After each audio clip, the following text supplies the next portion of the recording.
Els expliquem ara el que sembla una història impossible. Una dona ha reviscut després de 6 hores en aturada cardíaca provocada per una hipotèrmia severa. És l'Audrey, que juntament amb el seu marit es van perdre el 3 de novembre al Pirineu. Un fort temporal de neu i vent sorprèn una parella experimentada en muntanya fent una travessa de Coma de Vaca a Núria. Aconsegueixen avisar per mòbil uns amics i els envien unes fotos d'on es troben.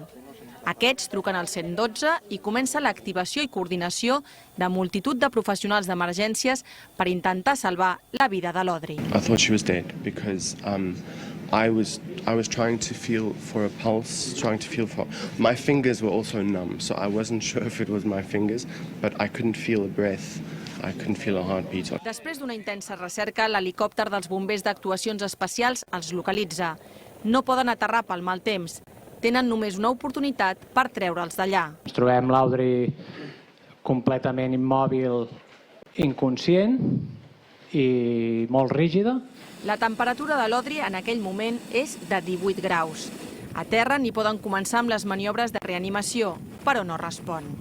Es pren la decisió de traslladar-la fins a un altre helicòpter que pot volar de nit i arribar a Vall d'Hebron. Estem en una situació extremadament greu. Per tant, el temps ens va en contra i l'actuació ha de ser conjunta. I és així. A l'hospital l'espera un equip a quiròfan i un altre a urgències.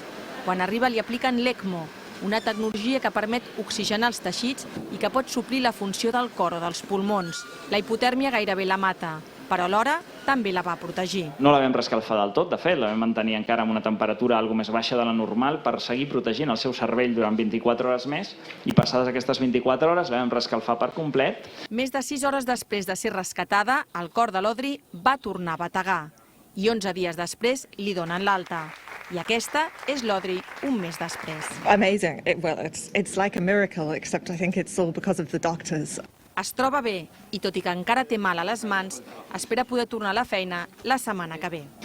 And probably this winter I won't go to the mountains, but I hope that in spring we will be able to start hiking and trekking again.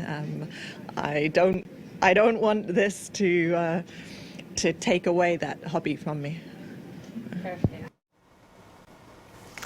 I vegin ara una imatge del Parlament basc que no té res a veure amb la política.